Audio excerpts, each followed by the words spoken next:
होनी को नहीं टाला जा सकता, होनी होकर ही रहती है।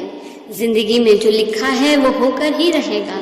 आप लाख कोशिश क्यों न कर ले उसे बदलने या फिर रोकने की, लेकिन जो किस्मत में लिखा जा चुका है उसका होना अटल है।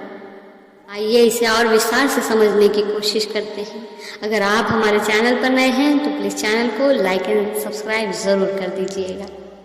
अगर नियति में जो भी लिखा गया है उसका होना अटल है, सवाल उठता है यदि मनुष्य के जीवन में सब कुछ पहले से ही लिखा हुआ है तो मनुष्य के हाथ में करने के लिए कुछ भी नहीं है, तो क्या मनुष्य सिर्फ ईश्वर की हाथ की कठपुतली है? ऐसा नहीं है। जीवन में हमारे साथ जो भी घटनाएं घट रही है, सौभाग्य या दुर्भाग्य, यह सब हमारे पिछले जन्मों के कर्मों से निर्धारित होता है। लेकिन इसका मतलब ये नहीं है कि इस जन्म में हम कुछ नया करने के लिए स्वतंत्र नहीं है। यह जीवन आधा आधा आश्रित है, आधा परतंत्र है, आधा स्वतंत्र। अर्थात व्यक्ति अच्छे कर्म करने या बुरे कर्म करने के लिए स्वतंत्र है, लेकिन वह स्वतंत्र नहीं है कि वह फल भोगेगा या नहीं। उसे फल भोगना ही पड़ेगा। इसलिए जन्म में किए गए अच्छे कर्म इस जन्म में हमारा सौभाग्य है। इसलिए जन्मों में किए गए बुरे कर्म दुर्भाग्य के रूप में आते हैं, लेकिन दोनों को अपने पुराने जन्म के बारे में कुछ नहीं पता। अब इसके दो परिणाम हो सकते हैं। पहला है हमारे द्वारा किए गए कार्यों पर लोगों की प्रतिक्रिया पर हमारी क्या प्रतिक्रिया होगी, अच्छा या बुरा, तो हमारे हाथ में है। ये दोनों चीज़ें हमारे द्वारा तय की जाती हैं। हमारे पिछले जन्म के अच्छे या बुरे कर्मों के फल हमें भुगतना पड़ता है। यह बात भगवान द्वारा तय की जाती है। इस पर हमारी प्रतिक्रिया कैसी है, अच्छी है या बुरी, यह बात हम तय करते हैं। आइए इसे एक उदाहरण से समझने की कोशिश करते हैं।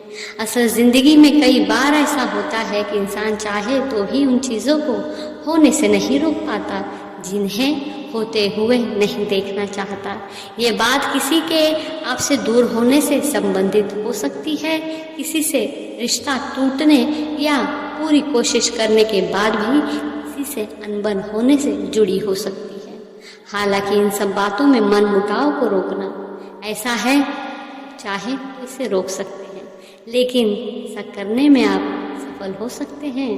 इसके पीछे कारण ये है कि आपकी बुद्धि भी ऐसा ही सोचती है, आप उसी के अनुसार प्रतिक्रिया करते हैं। भाग्य आपको अवसर देता है, कर्म आपको उन्हें पूरा करने की प्रेरणा देता है।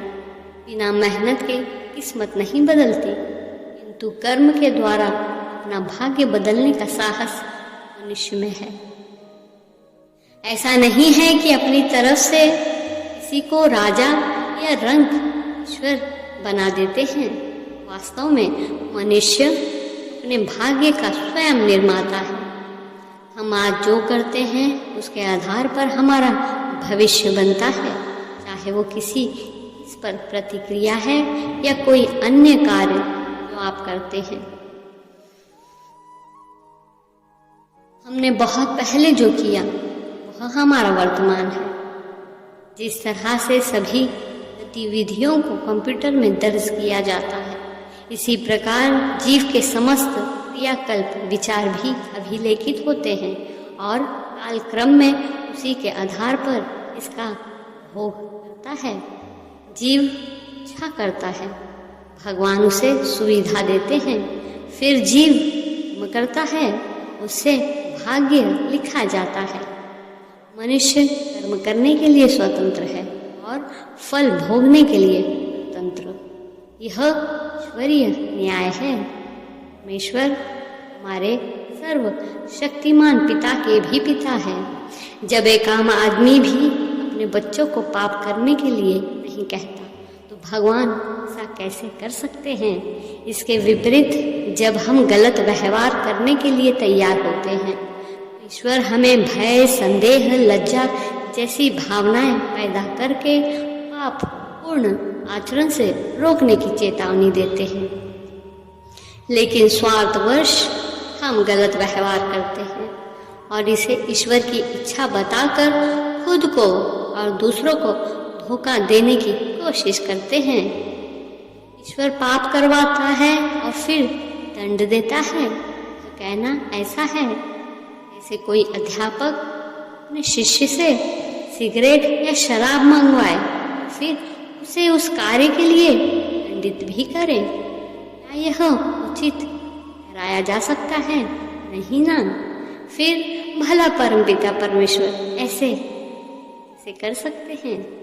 जितना हमारा पुण्य है उसे कोई नहीं छीन सकता। इस काल में जो होना है वो होकर ही रहता है, उसको कोई नहीं टाल सकता।